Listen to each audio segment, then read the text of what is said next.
Retire your overplayed playlist. You'll never hear the same mix twice on AMP. AMP is a free live radio app where anyone can hop on the mic and play the music they love, so you can discover new-to-you playlists as they're made. Download AMP, that's AMP, in the App Store. This is the You Can Learn Chinese podcast, part of the Sinica Network from the China Project. For everyone who's trying to learn Chinese or reaching for the next level, you came to the right place. I'm your host, Jared Turner, co-founder of the Mandarin Companion Graded Reader Series, longtime resident of China. And fun fact, there are more planes underwater than submarines in the sky. My co-host is John Passon, co-founder of Mandarin Companion, founder of AllSet Learning, the Chinese grammar wiki, Sinosplice.com, and when his mom made him buy a cake for his brother's surprise birthday party, that was when he started to suspect he was her favorite twin. What do you like about learning Chinese? In this episode, John and I talk about all the reasons we enjoy learning Chinese, and so should you. Guest interviews with Jason Brooks, a former language teacher and founder of an AI startup. Let's get to it. Hey guys, this is Jared Turner coming at you from Utah in the United States. Hi everybody, I am in Shanghai, China. My name is John Pasden. How's it going? Okay, John, we have got a few reviews. So let's kick that off. We have our first one from Chapati Listens here in the U.S. I'm assuming she says, I've been listening to this podcast for a while now. I really enjoy the two hosts. When I started learning Chinese, I focused a lot on flashcards and memorizing characters, but now I follow their method of comprehensible input and do much more reading at my level. This is not only much more enjoyable, but makes it way easier to pick up and remember the characters too. They are very upbeat and clearly have fun with each other, which I appreciate. Oh, here we go, John. My issue with the show is that all the guests are white men. It drives me crazy. Bring some diversity, please. All right. Well, thank you, Chapati Listens, for that review. And John, she's got a point. And her pain is also our pain because we're trying to get more female and non-white male guests, but it's actually not as easy as you might think. That's right. So, and I will just say that this is a podcast. You can't always see the guests. So not everyone is necessarily a white male. We do have had a diversity on that end. But yes, we do have some females, and we do have some great guests that are going to be female guests that are lined up for next year. A couple that are quite impressive. But if you have a great story and you're female, feel free to reach out to us. Sometimes it seems a little bit harder for us. Yes, we are aware of the imbalance, and we would like to address it, and we welcome all kinds of interesting and accomplished guests for our show. Okay, so now I have a review from Air 101. I just listened to episode 101. I try to leave comments every now and then to show my appreciation for you guys' hard work and buy all the books too. Thank you. As of March 2023, it will be 5 years since I started studying Mandarin, and I have been listening to your podcast since the beginning. It has really helped motivate me to keep going and to continue to study roughly an hour of Chinese a day. Thanks so much, and keep it up. Well, thank you. And you keep it up too. Yeah, that's great. Keep it going. And last one is from Anagman, and they say, keep up the great work, guys. All right, we will. We appreciate everybody's comments, and keep them coming. Okay, everybody, so we've got plenty of positivity for you today. We are talking about why we love Chinese, and maybe you should too. Because it's not quite as simple as just, a couple word answer. I think it's actually an issue worth exploring, and Jared and I have some different experiences, and we'd love to share them. That's right. And, it's important to point out things that you like about the language or why you like learning it, because you got to have your own motivation, right? That's one thing you maybe have taken away from this podcast, is that you need to have a reason to learn. Okay, but when it comes to loving Chinese, it does make me think of a long-term love relationship, like a romantic human relationship. And the thing about those is, for the long term, they can't stay the same. They need to change. They need to evolve. Like for all you married folks, you can't love your wife forever because she's young and hot, because she's not going to be young and hot forever, right? So you have to find a way to keep making the relationship work as things change, as you change, as it evolves. And I think the same is true for Chinese. I think maybe also you could fall out of love with Chinese, but that hasn't happened to me. And I keep finding new ways to love it. So that's what I'm going to be talking about. And this is a really good point, John, is that, the reason you start learning is not always the reason you continue to learn. And I found this with all the guests we've had on this show. Whether it's 2, 5, 10 years later, the reasons they continue to learn the language are different than when you first started.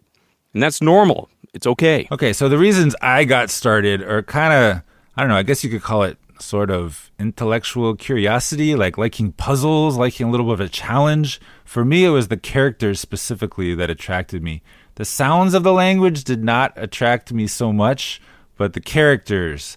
And I really wanted to understand them and understand how they worked. And that feeling of being able to read and understand characters, I wanted that. So that's probably what hooked me in the very beginning and made me fall in love with the language, at least the written aspect. I got to say, this is something I do enjoy about Chinese. I kind of feel like it's the form, the function, and the flow of Chinese characters. They're just kind of cool, right? I mean, I will say at the beginning, I was like put off by characters. I was like, oh no, they look like spooky animals, right? But as I kind of got to know them and like start to see the rhyme and reason to them. Well, there's not always a rhyme and reason to every character, but there is some cool elements about the language. And one thing I love about it, John, is it is really kind of the only surviving logographic language. We have had cuneiform and hieroglyphics, and there's some Aztec and Mayan languages that have died out over the years, over the centuries, millennium. But Chinese stood the test of time. Well, not purely logographic if you want to get pedantic. But anyway, I get what you're saying. It's cool. But like for me, in the beginning, the characters definitely sucked me in. But eventually they became sort of normal. And that, exoticness or whatever started to fade. And then I think I started turning more towards the sounds of the language because I realized that my tones were terrible and they needed a lot of work. And so I just really focused on that, and it was a new challenge and one that I know that I had to tackle in order to communicate. So again, in the beginning, it's like this series of challenges, and I wanted to know what was on the other side of those. John, I think something about the challenge of the written language is something that kind of sucks some people into really feeling like you want to learn to handwrite. And I got to admit, John, when I started out, I was the same way. And I think you learned to handwrite a lot of characters at the beginning because that's kind of the thing to do when you were learning at that time at those early stages, right? Yeah. So I think, there's that kind of coolness factor of being able to write. Nowadays, we really kind of recommend, hey, okay, it's fun. If you really want to do it, go ahead and do it. But, don't really focus on handwriting because it takes a lot of practice to become fluent at handwriting. But it's still a cool thing to do.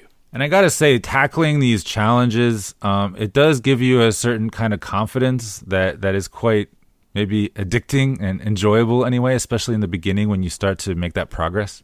Yeah, I would definitely say so. And I think, now having learned Chinese, I think it's something I could say, I could go learn Swahili or I could learn Spanish for sure. Yeah, because, Chinese, it is a challenging language.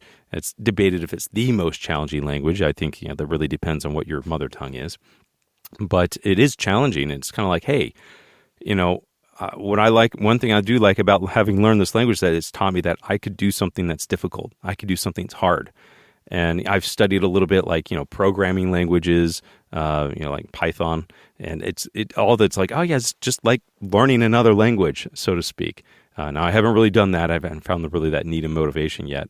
But it makes me realize, yeah, I could totally do that. But then once you get to that point where you feel you can read, you can communicate, especially communicating, face to face, I think that brings in a whole new layer of love for the language because all these people that, I don't know, maybe you didn't even totally believe you could communicate normally with Chinese people that don't speak English at all. But then once you start to do that and you just start to communicate and understand China for real and talk to people that maybe have never talked to a foreigner before and talk about some interesting topics, I don't know, it just opens up a whole new level of enjoyment. Yeah, I think for me, it's like one of those things that allows you to broaden your view on the world and just connect with a whole segment of the world that you wouldn't have been able to otherwise. Yeah, that's kind of addicting too, right? I remember in the beginning when I finally got to the point where I felt like I could hold a conversation and, I would go out traveling, sometimes by myself, or I would sometimes talk to random people that seemed friendly. I could talk to friends of friends. And yeah, it really did expand my horizons. And it really makes you, for me, because I was so, kind of introverted and bookish, focusing on my tones and my characters, it really made me more extroverted and made me really get out there and start experiencing China more. I love that part, John. Is that it for me? It's that opportunity to really broaden your perspective, right? And I think at some point, as kids, most of us grow up with a very centric view of the world. The world revolves around us. As we grow older and older, we realize that's not necessarily the case. But learning another language, it allows you to really broaden that perspective even more. And so, I know a lot of listeners have maybe grown up speaking more than one language, and so. But, as you begin to add to that, and especially when you get into the Chinese area, it really does. It just opens up a whole lot of things. And just like that, like you said, John, is like, coming across and being able to speak to a Chinese person, it allows you to, understand certain things and get that perspective that you wouldn't have had otherwise. Yeah, and the same could be said for reading, right? Once you finally get to the point where you can just see something and read it. And I don't mean anything, but, there are some things that you couldn't read before, and now you can. And you can actually piece together all this written language around you. Maybe it's newspaper articles, but maybe it's a lot simpler than that. And you can just start to understand your environment with all the writing on it. When I lived in China, I described this as the streets coming alive. Because before I just didn't even know what this store was, but as I started really being able to understand enough characters, I realized, oh, that's a barber shop, and oh, this guy does shoe repair, and then started understanding all these different things. I'm like, oh wow, this is amazing. You needed to read the barbershop sign. You couldn't tell. Well, some of them are like tucked back in there. You can't really tell what's going on in there, right? But you start getting an idea. Yeah, and I remember when I started being able to read a lot more around me, and I finally realized that I can read like so much, like maybe 80% of just signs and stuff on the street, then I would kind of make a challenge out of trying to be able to read every sign and every shop name, because I wasn't that far off. And if I just added a couple words here and there on the route that I take every day, then I could pretty much read everything around me. And that was a really cool feeling. But John, not everybody is in China, right? So I got some things that why I still like reading Chinese, even though I'm not living in China anymore. So there's a couple things. Number one is like I love being able to read or know what is on a package. And so I got a couple stories about this. Or once I ordered a phone case for my phone, and it came in. I ordered it on Amazon here in the States, and it came in, and I'm telling you, it was like the cheapest, chintziest phone case ever. It barely matched the picture on the listing on Amazon. And I opened up the case, and I could, because I knew Chinese, I could see that this person had ordered it off of Taobao, had it shipped to them, and didn't even change any of the labels or anything. Or anything. It had like the guy's original address on it. It was like shipped to Guangzhou or something, and he shipped it from there to America. And I was so mad at the guy, and I was like talking to him in Chinese because I'm like, this is I want a refund. You better return this thing anyway. So that was a good thing. And my son also wants to buy like a little e-scooter from a local store, and he's like, Dad, this is a great price. And I started looking at it, and my wife took some pictures and sent it to me, and I started reading. I'm like, no, I don't know. I was able to like look it up in China and find out which one it was. And I'm like, the reviews are, it's not necessarily the best reviews on this thing. I think it's going to have some problems. And so, hey, reading Chinese definitely comes in handy here for, some other investigative things like that. And I've even had some clients in years past come to me, asking some questions about a potential supplier or a business partner, from China. And they've sent me some details, and I was able to look it up. He was even able to look up something for a lawyer friend, some legal action that they had against some supplier, and they had their Chinese guy in the Netherlands, and it was kind of confusing, but I was able to like unravel some details for them. So, it's definitely being able to read has really come in handy, even though I'm back here in the States. Yeah, so for me, being able to read didn't really go in that direction, but, first being able to read little things, then being able to read, like news, or being able to read a very short book or a slightly longer book. And then I also used my reading to, to do my master's in in applied linguistics here in China. And so for me, that opened another layer of like this love for Chinese, because I was learning all this linguistic stuff about Chinese in Chinese and being able to discuss it with native speakers and hearing all their opinions about, like the feel of a certain word, or, why this doesn't sound grammatical to them, from their native speaker perspective. That was just totally out of my depth not so long ago. But being able to, to be able to handle that kind of conversation, that was a really interesting way of deepening my love for Chinese right there. So, John, did that end when you finished your master's? Well, it didn't really end, because then I started doing jobs that related to teaching Chinese. And, I'm never going to be a native speaker, obviously, but first at Chinese Pod, then at All Set Learning and Mandarin Companion, I'm always working with Chinese teachers, and we're talking about the language. And so I just keep hearing these nonstop like insights into the language and how it's used. And I just really enjoy that. So that fuels my love of Chinese as well. I love that, John. Despite the number of years that you've lived in China and the level of proficiency you have in the language and being involved in language education, you're still gaining insights into the language, right? Oh, yeah. That's one thing I've learned about Chinese. You got to stay humble. You can love the language. You can get really good at it, but you got to stay humble, because just not a native speaker, and even native speakers are not omniscient, right? Always learning. Something else I really love about Chinese, John, is it is our family's secret communication language. That's right. We're out with family, friends. You want to slip a message to my wife about whatever. Hey, it's time. I'm getting really tired, or whatever. We can just run it across in Chinese. I got to tell something to my kids. Don't do this, or oh, go get that present for your grandpa. It's in the car, or whatever. I can say it now in Chinese, and like nobody knows what's going on. I know that doesn't really work for you, John, there in China, but back here in the States, it's pretty fantastic. And people probably have no idea what language you're speaking, because they wouldn't have guessed Chinese, right? Well, when we're around family now, sometimes we do this, and my brother-in-law, he's like, speak English. We're in America. And I'm like, oh, my goodness. Anyway, but I will say it comes in handy as well. Like if you're at the store and, you kind of got like maybe a sales guy trying to sell you something. And, my wife wants to ask me something like, do you think this is too expensive? Or maybe you should look this up. Go around the corner and, can you go look this up on the internet and tell me what you think? And so all this is happening in Chinese, and the shopkeeper has like no clue what's happening. So it's pretty awesome that way. Nice. One might argue that many languages could accomplish that, but in your family, it's Chinese. So cool. One other thing that I like about Chinese, though, and this is something that started a long time ago and it just keeps going on, is I really enjoy looking at like ads in Chinese, or like clever logos or puns or wordplay or character play in Chinese. I just really like seeing how native speakers play with their own language, and that's around me in Shanghai. And it's just something I really enjoy. Do you have a favorite pun, John? I don't. A lot of them are not that clever, but it's nice to just be able to get them, because for a long time you just don't get anything.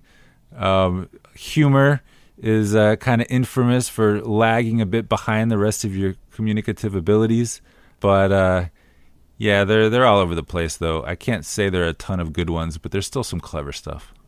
Well, on that note, though, John, for me, something else I love about learning Chinese is that some words are just better in Chinese.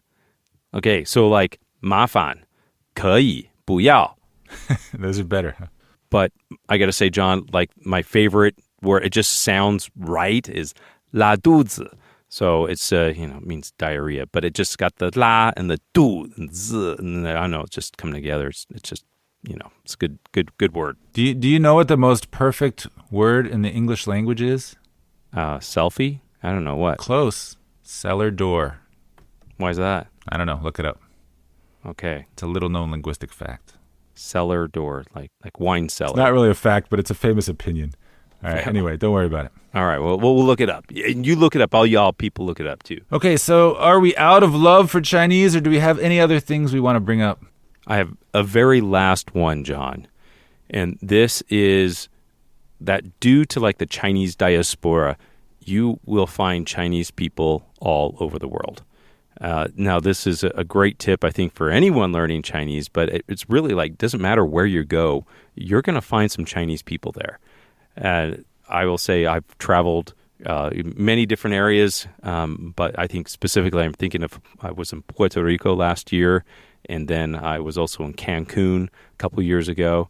And you go to a Chinese restaurant, typically you're going to find some Chinese people there, and being able to speak the language and connect with them is how Chinese can help you in a country where Chinese isn't really even spoken. So it's kind of like your own little exclusive club. Yeah, it's like a special global exclusive club, like the airport. You get access to the VIP lounge, something like that. You can get now access to these special, waylay stations. You get access to these special relay stations in any country. No, I've experienced that too, like in Japan or like in Turkey or something. The Chinese people there really aren't expecting it a lot of the time, so you can have some fun conversations. Definitely, and it's something that helps you out a lot, especially when you're in a place where you don't speak the language. Like you were in Turkey, right? John, are you speaking Turkish these days? No, I'm not, but I do love the country. All right, so anyway, we hope you have reasons to love Chinese. We hope that they evolve and grow as your Chinese gets better. And if there's anything you'd like to share with us about that, we would love to hear it. Definitely. Write us why you enjoy learning Chinese, and we might share your comments on the next podcast.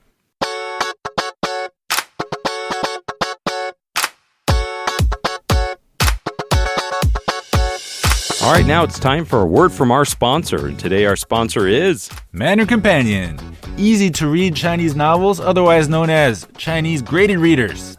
And today we're talking about Journey to the Center of the Earth, our Mandarin Companion Level 2, 450 basic character graded reader. So this is a classic story. It is Level 2, so it gets just a little more action-oriented without getting too crazy in the vocabulary. But also, as usual, it's adapted to a Chinese context in our story. This takes place in a number of locations throughout China, but it centralizes around three main characters and focuses on their discovery of an ancient manuscript that leads them on a quest to descend to the depths of the earth and find its center. Yeah, the title kind of gives that one away. But anyway, it is a good story, and it is also good in Chinese at Level 2, 450 unique Chinese characters. You can go out and get it today on iBooks, Kindle, Kobo, or wherever you get your books.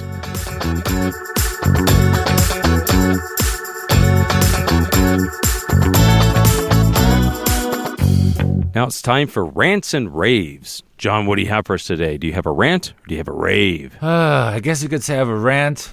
So if you've been watching the news, China is finally starting to loosen its COVID restrictions, particularly Shanghai, right?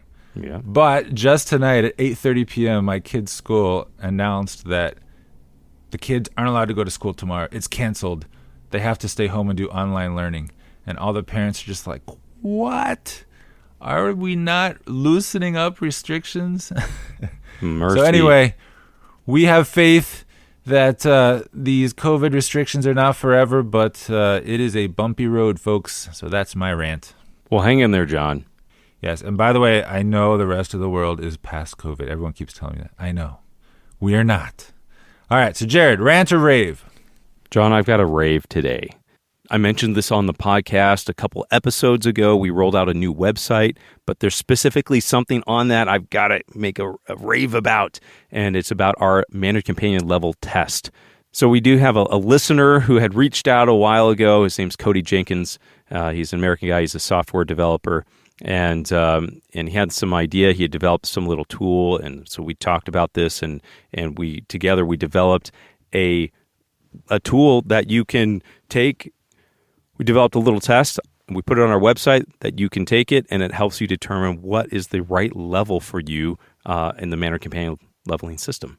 And usually for most people, within 20 characters, it'll help identify what your level is. So you can go jump on it. We'll put a link in the show notes. You can find it on our homepage as well on our website at mandarincompanion.com. But you can be like, hey, it pops up a character, and you say, do I know this or not know it, right? You can also check to see if you were right or not. And you could go back a little bit if you need to.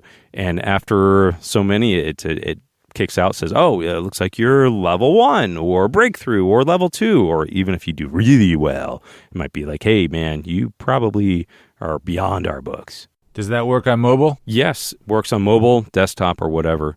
And I got to say, I spent a lot of time on this, figuring out the logic and statistical sampling methods, and analyzing this in many different ways, organizing the characters, and so it's pretty simple. It's kind of crazy, the complexity and the detail that goes into something like this, but we came up with something I think is working pretty well, and we've had a lot of positive feedback on it. All right, cool. So if there's any doubt about your level and how our books might line up with it, you can now use this tool and know pretty quickly. Yeah, John, maybe you should take it, find out what level you were at. Ooh, maybe I'm ready for level 3.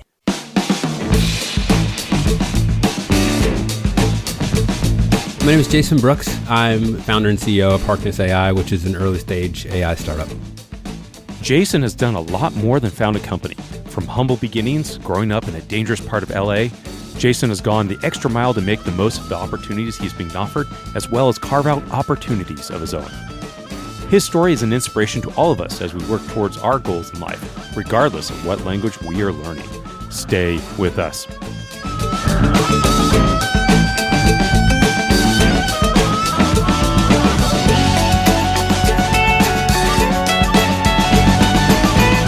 That sounds fascinating, Jason. So tell me, why did you start learning Chinese? I've always had a fascination for whatever's on the other side of the hill. So this had to be the experience of so many human beings that they lived in a valley and were surrounded by mountains, and we're like, gosh darn, what's on the other side of that hill? And that for me, I just had an insatiable urge to just discover.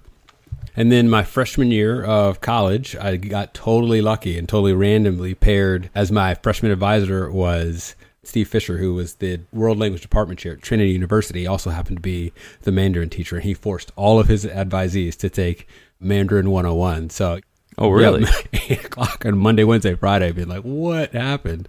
And that was my first little entree into Mandarin as a freshman in San Antonio, Texas. It sounds like at the beginning, it wasn't necessarily your choice. It was kind of like your advisor says, hey, you got to do this. Even learning a language, was that in your mind at any point? Yeah, a little bit of both, right? So I grew up in a neighborhood here in LA that was literally like half black and half first generation Mexican American. So other languages and speaking Spanish in particular has always been a part of my life. Like I grew up in a church where there was simultaneous translation where you would have English, pastor, he would stop, translate that to Spanish, stop, and then translate that to English or Korean, depending on the service. So since I was a kid, I was surrounded by a ton of different languages, right? Mm-hmm. So it was sort of normalized for me. And then I got to be honest, I was 18 and scared and first generation college kid and being like, I'll just go with familiar. So Spanish really was like a comfort blanket. And I was in San Antonio, so I kind of knew, okay, I don't know about business and marketing and physics and all these other things. I'll just go to what's familiar. And then there's always an intrigue with the Eastern world, right? Like I said, I'm from LA. We have Koreatown, Chinatown. So seen it, but never had a direct connection with it until that opportunity sort of arose in college. And then I was like, all right, I'll do it. Let's try it, right? The worst thing that can happen is that it doesn't go well, and then I'll take another class. Sounds like it went well enough because you went ahead and you minored, right? You didn't have to stick with it. So why did you continue studying Chinese? And it sounds like you still had that opportunity to learn Spanish as well. So what was your decision process there? My parents are very mentally tough people and always have told their kids, hey, always take the harder road. Mm-hmm. If it's easier, it's probably not worth it. So that was part of what I brought the space. And then once you start doing it, I got to admit, there's a little bit of ego. Right. And there's a little bit of, wow, there's this whole new world that nobody in my current world knows about, and I have access. So that feels cool. And then I just noticed my brain thinking and approaching other problems way differently. When you're learning characters, when you're learning how to write, when you're learning how to read, you have to slow down in a way. And I think the other thing that was really kept me going is that in Chinese, you work so hard. And every character, every chengyu, every suyu that you earn, you keep. And you're like, I do not want to give this up. Because if you're learning French, you start with a quarter of the language. If you're learning Italian, you start with an eighth just because you speak English. But in Mandarin, you're starting at 0, right? For example, hotel, el hotel, and l'hotel, right? Those are it's hotel in all 3 languages, French, Spanish, English, but Bingguan is not even close. Not even close to Nope, you got nothing. Nothing. I recall that once after I was learning Chinese, I was in China for about a year and I had a trip to Barcelona, Spain. And I'm like, I could read agua, restaurante, or whatever, and I'm like, Chinese got nothing. Yeah, that's right. How far did you feel like you progressed during your undergraduate studies there? So undergrad was it was interesting, right? Because it was a great experience, but it was very sterile and sanitized, right? Everybody's speaking slow. You're speaking to other learners of Chinese, even great professors, but he wasn't a native speaker. And I'm contrasting that to my first couple times in Beijing where you're like, whoa, that is Dongbei and you're like, oh my gosh, and you're like, what? That was not in the textbook. There was a seed planted that sort of sprouted a little bit later, and I guess we'll get to that part. I didn't actually live in China until 2007, so 4 years after I graduated undergrad. Then I went for a 6-month sabbatical. And long story short is that I was teaching at the Macaulay School in Chattanooga, Tennessee. The school, for a bunch of different reasons, decided to transition away from the Japanese program because of just low enrollment, and then said, okay, China and Chinese is emerging on the world stage. It makes sense to transition those out. And I was like, I'll do it. I have a minor in Chinese. I'll do it. I applied to a bunch of programs and then took a sabbatical and went and lived in Hangzhou for the first 6 months, and then came back on fire, started teaching Mandarin 1, and then went back every summer, and then ultimately took a 1.5-year sabbatical and just did a Fulbright and just fully lived there for a 1.5 years in Beijing and a little bit in Shanghai. Wow. This sounds like you went in for a really intense experience. And yeah, going back every summer to improve your studies. What kind of progress did you make during this time? So I got really lucky in that I was a teacher, right? And I probably was teaching Mandarin earlier than my skills sort of warranted. And that really put a fire behind me because every summer I had to learn a whole curriculum to be able to come back and teach it. It was a little bit of like, ooh, okay, we're at the edge here. But it was really good because I'd learned it, come back, taught it, applied it, and it just soaked deep into my brain. So that process happened over 2 years. There's a moment where you have to decide, you have to really figure out, do I really want to do this? Because this is hard. Spending 12 hours a day banging characters into your brain that don't want to go in, right? Like Chengyu, Suyu, all these like Tingxie, all these things that we'll all know, like these rites of passage, to be able to just be conversant, right? And not even fluent, just make it through a conversation. Yeah. I'm also curious about this because I do know a lot of Chinese teachers who are not native Chinese. So how do you feel that worked for and sometimes even against you in the classroom? Yeah, that's a great question. So positive first, I think what helped is that I had a background in language and linguistics and had some flexibility in just in the way that I approached life to be able to explain to learners how the language works, like semantically, just tactically. Towards the end of my career at Macaulay, we brought on another native Mandarin teacher, and she could really push the students at the high level, right? Especially sort of heritage speakers or whatever the case may be, or they've spoken at home or they had some experience or they'd grown up somewhere really cool. But I think being on both sides of that really helped me see the beauty in both cultures, right? The beauty in the Chinese diaspora, the beauty in, I'll share this with you. Like what the Zhongwen means is just a bulu sen. And like Bulu Sen is completely different than Jason Brooks. That's a different person who lives inside this body. And even down to, it's going to sound wild, but my mannerisms, the way I carry myself, the way I walk is different because there's just a different part of my brain that Chinese inhabits. And that was a really cool thing for me to experience, but also to share that with my students. And more importantly, that they could see like a black dude from Watts, like the hood, like speaks Chinese and is like now this new person. It just opened the possibilities for what they could become. And that was, to me, like the biggest gift just to witness. That's pretty cool. And that's something I do hear from a lot of people who've learned Chinese to a high level of proficiency. It's exactly that. It's like you almost have a different persona. It's almost like playing a video game and you get to select a different character. That's what it feels like. And I think to that point, right, there's an opportunity when you're learning any language, but Chinese in particular, because culture and history is such a big part of learning the language, is that you almost get to reinvent yourself. I didn't get much of a choice in how I grew up in this American English-speaking context, right? I got put in a box and more or less stayed there and sound like my parents and this and that. But when you're learning a language, you can figure out, oh, how do I want to sound? Do I want a northern accent? Do I want a southern accent? Do I want to sound like I'm from Hong Kong? Like, where do I want to sound like? So like, it was really cool to be like, oh, okay, I want my accent to sound somewhere in between Beijing Hua and somewhere in the north, because I just like that. And it was like a really cool moment in my learning journey to be like, this is cool now. For picking accents that I want to show up in. That feels like we're polishing the stone rather than just hewing it from a rock, you know? That's cool. Have you ever had a native speaker like point that out or recognize you? Maybe you speak a little bit more like this from this area. I lived at a university up in Changchun in the north, and I would like order food all the time. And when I would go down to get food, people were like, no, there's no way. There's no way that you were the person I just talked to. Like, there's like, what? So that's always like the biggest badge, the biggest compliment that you can ever get. It was like those little rewards that make literally years and hours of effort and toil and practice worth it to say, okay, for a half second, I might have passed as something, or at least confused you in terms of where I come from. I'm curious to know about your experience. Okay, you're a black man speaking Chinese in China. And from my experience and friends in China is that sometimes your experience is going to be a little bit different than mine, being a white male in China. Maybe you could talk a little bit about some of your experiences and maybe some of the differences you found and maybe some of the unique encounters that you had because of that. So sadly, all the isms, racism, sexism, classism, permeate the human race. It's something that seems to be endemic in our species, and I look very different than most of the people in China. And I felt like a combination of lack of information, a little bit of the isms, and just sheer curiosity, where I'd be on a train routinely and people would, staring, it didn't bother me after a while. You get used to that. Yeah, they want to touch your hair, right? You know. Exactly. They want to touch my hair. This conversation is burned in my head so often.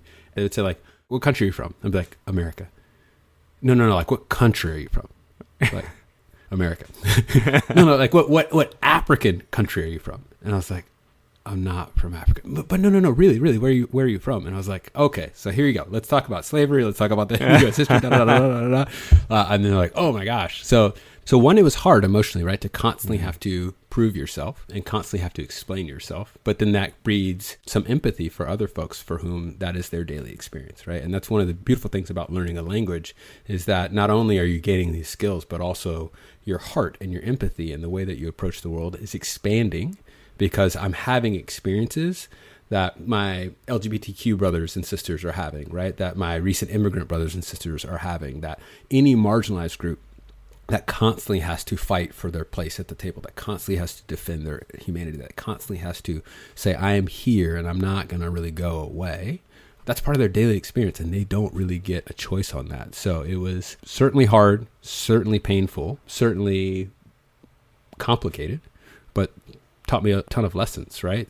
Another example I'm thinking now is like further out of the city I got, you'd be on a train and exponentially the experience has changed, right? Where you're like you could hear people say like, oh, that guy's kind of dark. And you're like, man, how did he get so dark? He must have been working outside all day.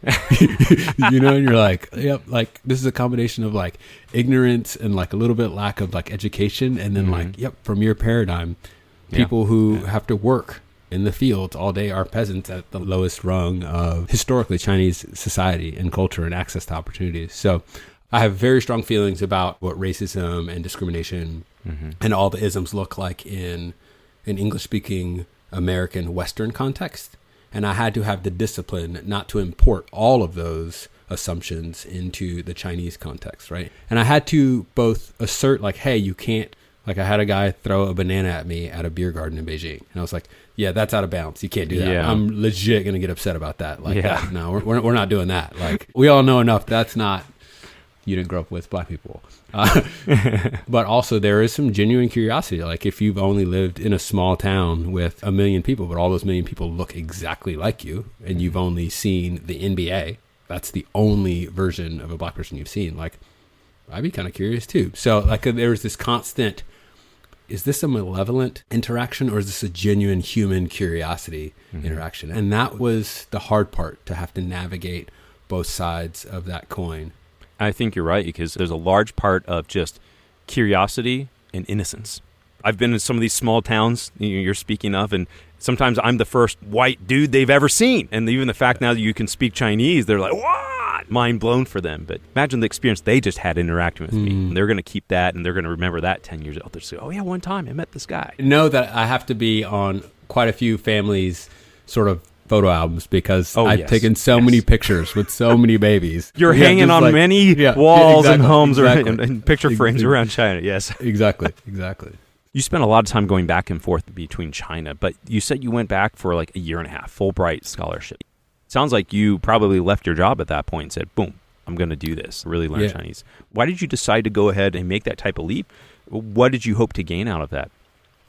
Yeah, so in 2008, when former President Obama came to the presidency, as a national sort of priority, the U.S. government decided, like, hey, we need a lot of U.S. citizens to be able to speak Mandarin. So I was fortunate to be a part of a group that applied and got full funding to go there and really dive in.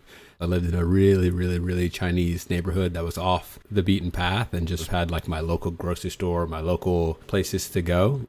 That for me was probably one of the most transformative episodes in my life, because to almost forget and almost pause my American identity, to almost pause where I'd come from, to dress appropriately as like a 29-year-old Chinese guy who wasn't a student anymore, who's a young professional. There's a certain look, right? You like, I stopped wearing American clothes. I started shopping at Chinese places where like, Wearing a Mao suit now, right? Exactly. Yeah, right. There's some of that full immersing and surrendering to that opportunity. And for me, that was hugely transformative. And even some of those lessons, all those lessons stay with me. Well, what are some of those key lessons that you feel like you learned during that time? And maybe some of those experiences you might be able to share with us. I think in terms of lessons and experiences, I got used to and developed a deep reservoir of discomfort. One of the first reactions I often hear when folks go to China is that there's a lot of reaction to the toilets, a lot of reaction to food. There's a lot of reactions to the way that things are done. Oh my God, it's different. And it's not unnatural, but most folks want the world to bend to their will.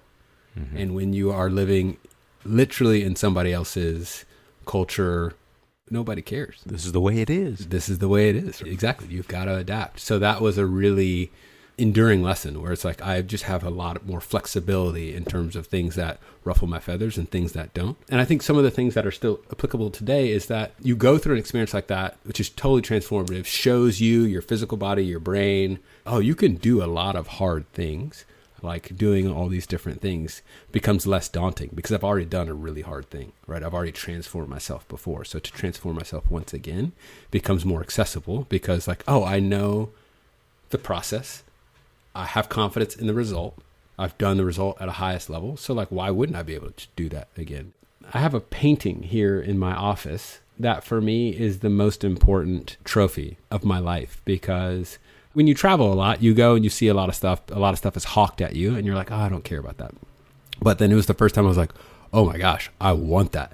Mm-hmm. And then I was in a trap and I was like, oh man, I want it. And the shopkeeper knows that I want it. And he's like, give me 300 US for it. And I was like, I'm not doing that. And then in Chinese, I bartered him down to 100 US and he agreed. And I was like, oh my God, like my Chinese is good enough to actually be able to get that. And then when I'm walking home, it's a picture of, you know, the 12 iconic characters from Beijing Opera.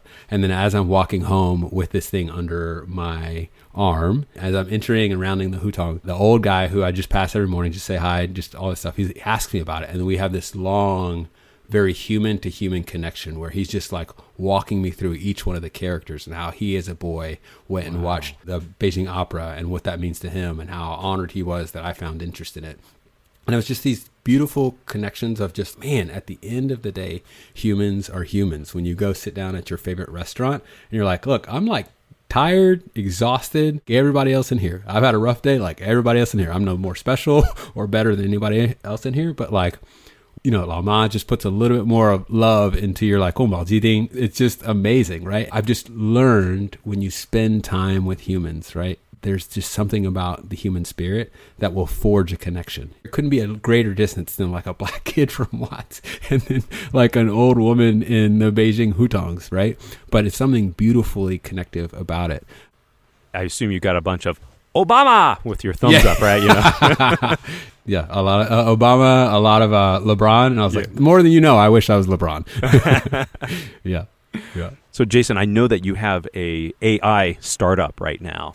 I'm curious to know, like, how is your language skills? I know Chinese and also Spanish. How has that played into what you're doing right now?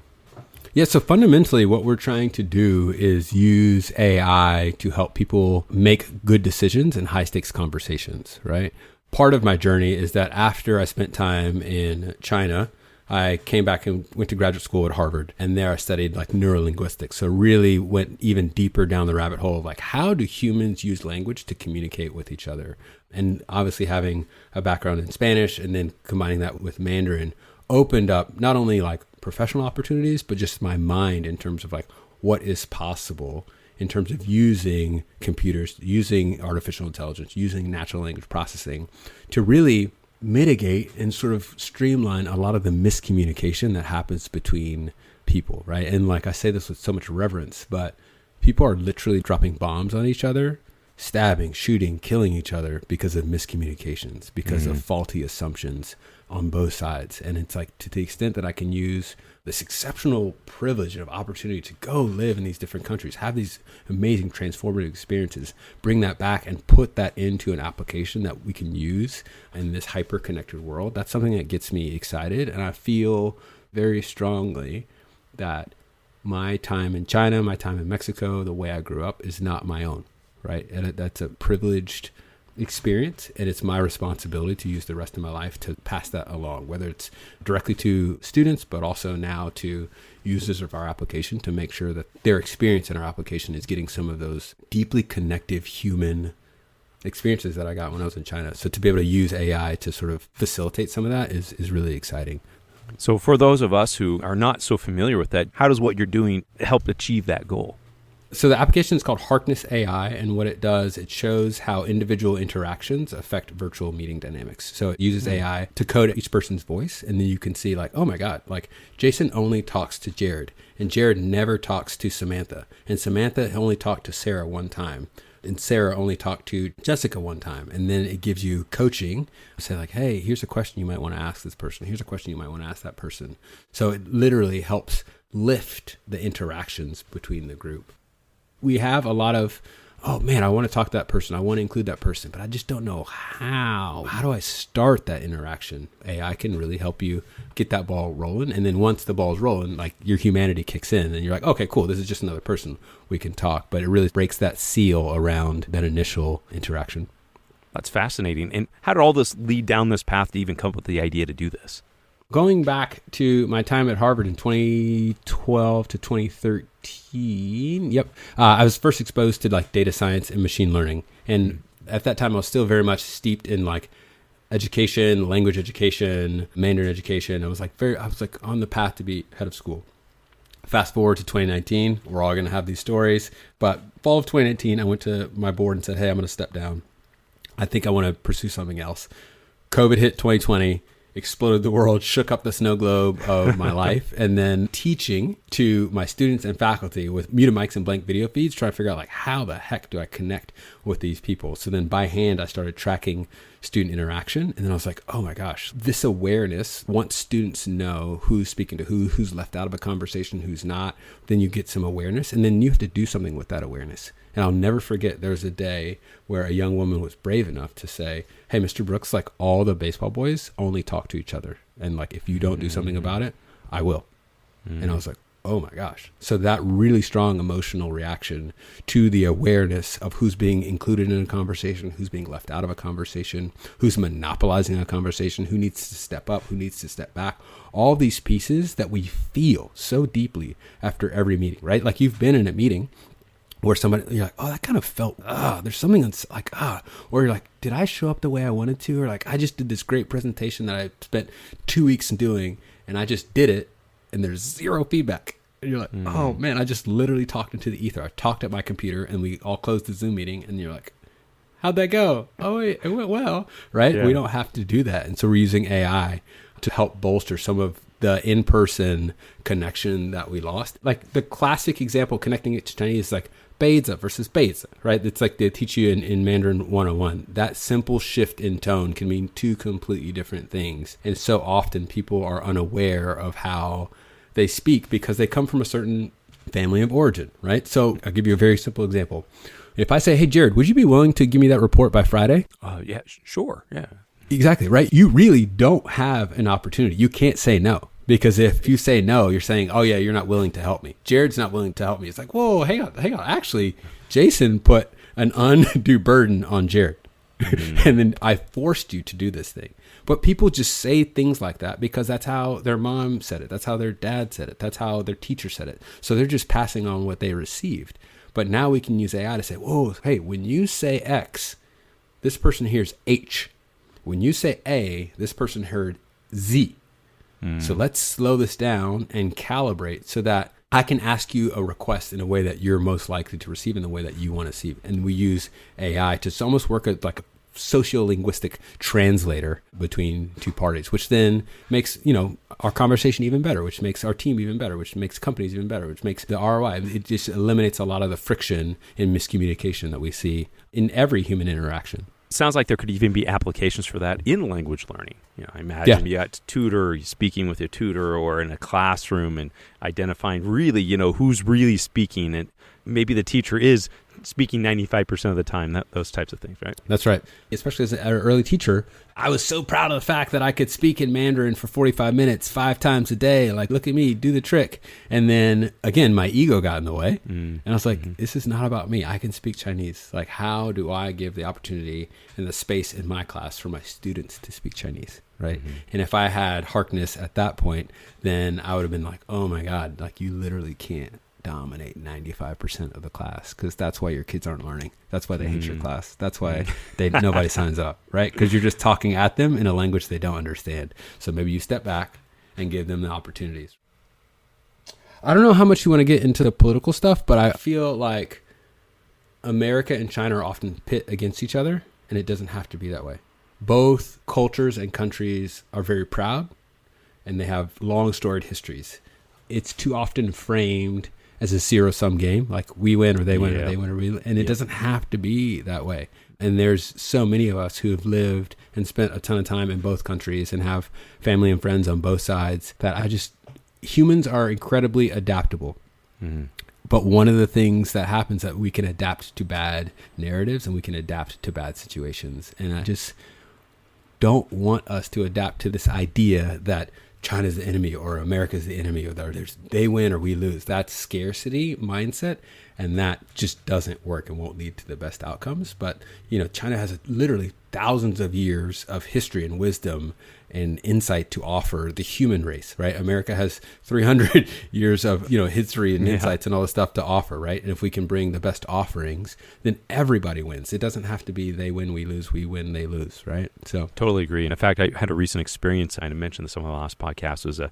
I had the opportunity to play pickleball with the China ambassador. He came on a delegation to Utah, and during that time, I had an opportunity to talk with one of the guys that was with the China consulate there. And during his trip, he was expressed something about his understanding of a situation there, and I'm like, actually, that's not accurate. And I had the opportunity to just not just like correct him, but actually share with him how it really was, and he had no idea.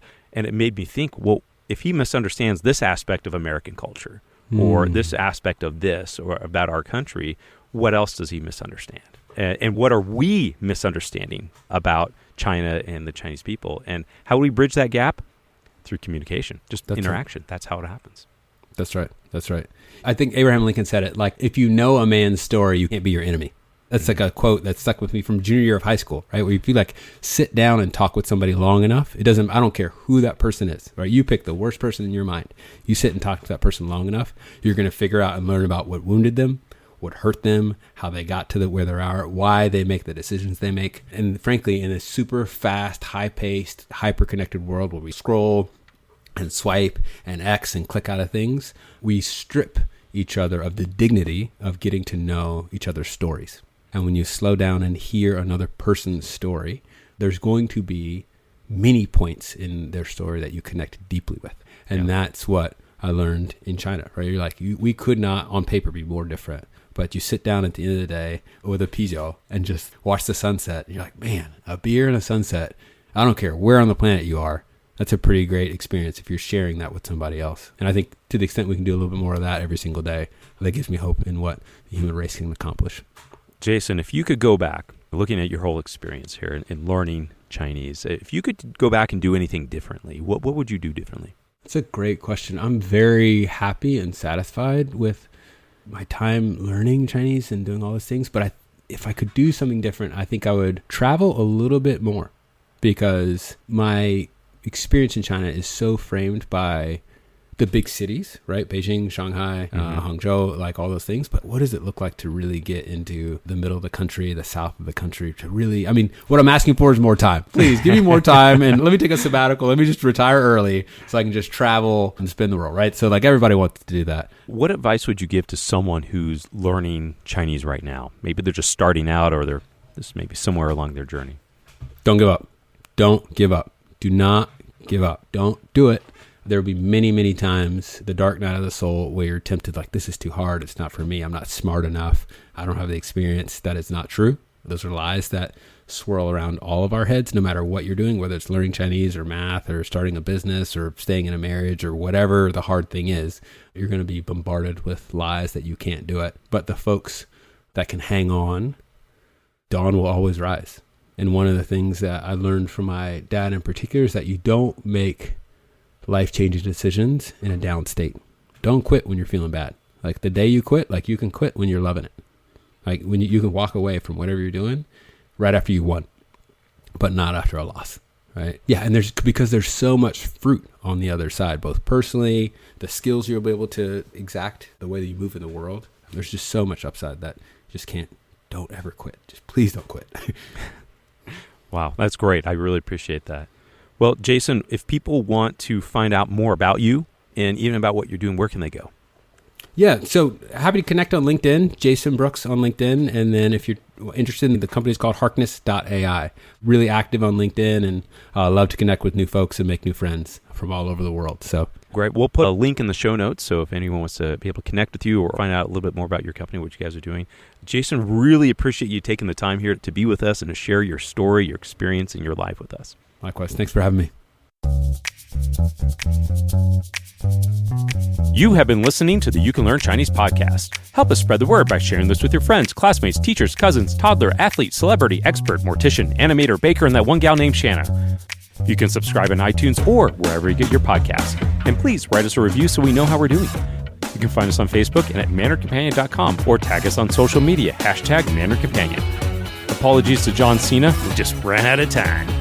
The You Can Learn Chinese podcast is produced by myself, Jared Turner, and our editor is Kaiser Kuo, and interview editor is Dominic Edgley. I'd like to thank our special guest, Jason Brooks, and of course, thanks to my co-host, the man, the myth, the legend, John Paston. See you next time.